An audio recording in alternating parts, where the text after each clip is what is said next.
Hello everyone, welcome to past and pixels. तो हम लोग आज बात करेंगे अपने एमसीक्यू मानिया सीरीज के क्लास 10th चैप्टर नंबर 7 के बारे में, जिसका नाम है ड्रोन टेक्नोलॉजीज। ठीक है, और हम लोग क्या करेंगे, हम लोग लगभग 25 एमसीक्यूज को आज देखेंगे इस चैप्टर के, जो कि आपके बोर्ड पर्पस के लिए बहुत ही ज़्यादा इंपॉर्टेंट रहेंगे।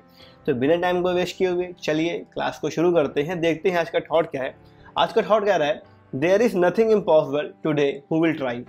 दुनिया में कुछ भी इम्पॉसिबल नहीं है, किनके लिए, जो क्या करते हैं, हु विल ट्राई, जो कोशिश करते हैं। ठीक, देखते हैं आगे क्वेश्चंस को। देखो पहला क्वेश्चन क्या रहा है आपका, who is called as the prince of a drone. इनमें से किसको प्रिंस ऑफ अ ड्रोन कहा जाता है। ये आपके देखो एक मूवी भी आई थी प्रिंस ऑफ ड्रोन करके, और देखो किसके लिए थी, द रेजिनाल्ड डैनी स्टोरी, है ना। किसके लिए थी, रेजिनाल्ड डैनी को क्या क्या कहा जाता है आपका, आपको इनको कहा जाता है आपका Prince of a drone. Clear. ठीक, फिर वो कह रहा है what does UAS stand for. UAS क्या का मतलब क्या होता है, तो क्या होता है UAS का मतलब अनमैन्ड एयरक्राफ्ट सिस्टम। ठीक है, UAV होगा तो अनमैन्ड एरियल व्हीकल। ठीक, दोनों में थोड़ा अंतर है, इन दोनों चीज़ों को दिमाग में याद रखिएगा। ठीक, फिर देखो कह रहा है बताओ GCS का मतलब क्या होता है। क्या हो गया, ग्राउंड कंट्रोल स्टेशन, है ना। ये देखो आपका कंट्रोल स्टेशन बना है ज़मीन पे, यहाँ आपका ड्रोन है, उसकी स्क्रीन लगी हुई है, फिर कैमरे में मतलब लगा हुआ है, ये हम लोग पूरा कंट्रोल कर सकते हैं ड्रोन को, कीबोर्ड वगैरह सब जगह पे लगा हुआ है। ठीक है, ये क्या हो गया आपका, ये हो गया आपका GCS ग्राउंड कंट्रोल सिस्टम। फिर कह रहा है बताओ ESC का स्टैंड फॉर। ESC का मतलब क्या होता है, क्या होता है इलेक्ट्रॉनिकली स्पीड कंट्रोलर।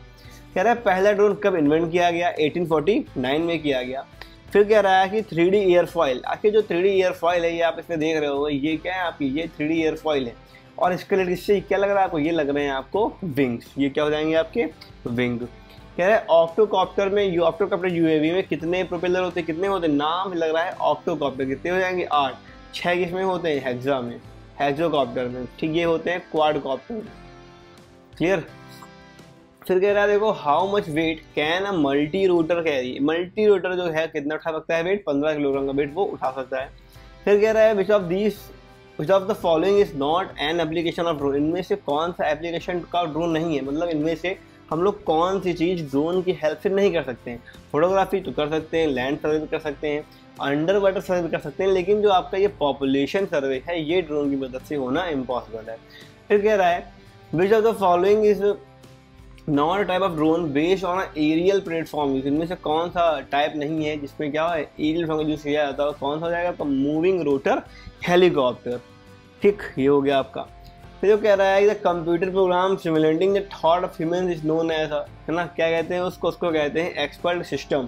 ठीक है, ये क्वेश्चन इसका हो गया, ये क्वेश्चन हो गया आपका AI का आ गया है इसमें ड्रोन में। ठीक, क्या कोई बात नहीं, ये भी आपका AI का आ गया है। NLP का फुल फॉर्म क्या होता है, नेचुरल लैंग्वेज प्रोसेसिंग। कहाँ है, नेचुरल लैंग्वेज प्रोसेसिंग। क्लियर। ठीक, फिर देखो आगे क्या कह रहा है। अच्छा, NLP लैंग्वेज प्रोसेसिंग हैज़ 2 सब फील्ड्स के 2 सब फील्ड होते हैं। बताने हैं आपको वो कौन कौन सा फील्ड है इसके, कौन कौन से होते हैं आपका, अंडरस्टैंडिंग एंड जनरेशन, है ना। NLP समझता है और क्या करता है, अपने आप को ग्रो भी करता है। ठीक, आपका देखो रिपीट क्वेश्चन हो गया, नेचुरल लैंग्वेज प्रोसेसिंग। फिर कह रहा है देखो इंपॉर्टेंट क्वेश्चन है ये आपका, as per drone categories in India weight of the nano drone. देखो नैनो जो ड्रोन है इनका वेट कितना सकता है, लेस देन और इक्वल टू 250 ग्राम, 250 ग्राम से के बराबर या उससे कम। लार्ज कितना हो सकता है, 150 किलोग्राम या उससे ज़्यादा। ठीक, फिर कह रहा है permit is not required for nano category. कितनी परमिट रिक्वायर नहीं है नैनो कैटेगरी के लिए, लगभग 50 के आसपास की।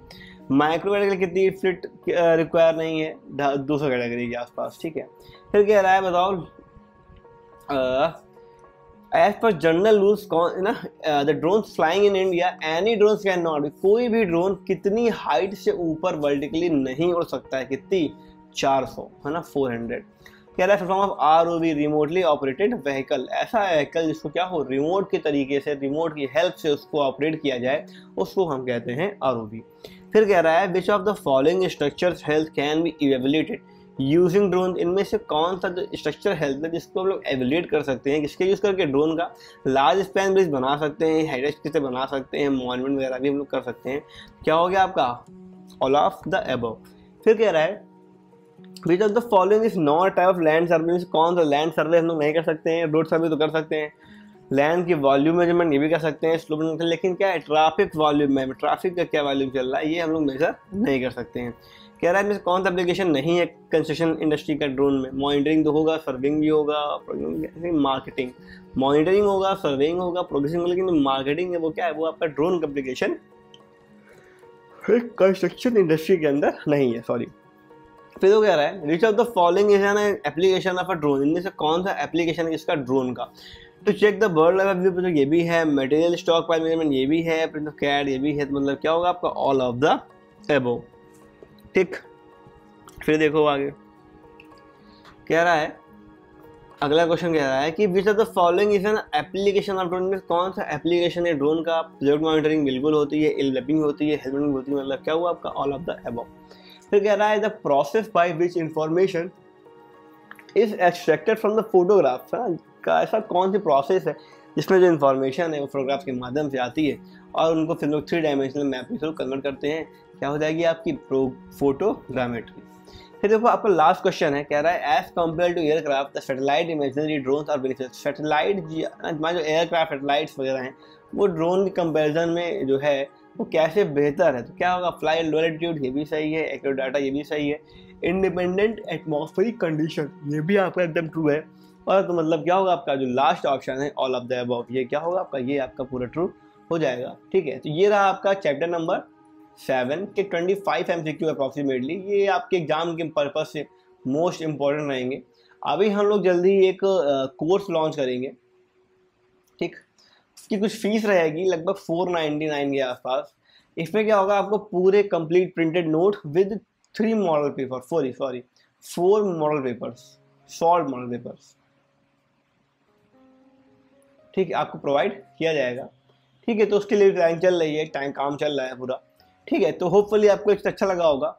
अच्छा लगा तो क्या करना है, चैनल को सब्सक्राइब करना है, बेल आइकन को जरूर प्रेस कर देना है, और अपने इस वीडियो को अपने दोस्तों के साथ क्या करना है, शेयर करना है, ताकि और ज़्यादा से ज़्यादा लोग इस चीज़ को देख पाएँ। ठीक है, तब तक के लिए good night, tata, bye bye.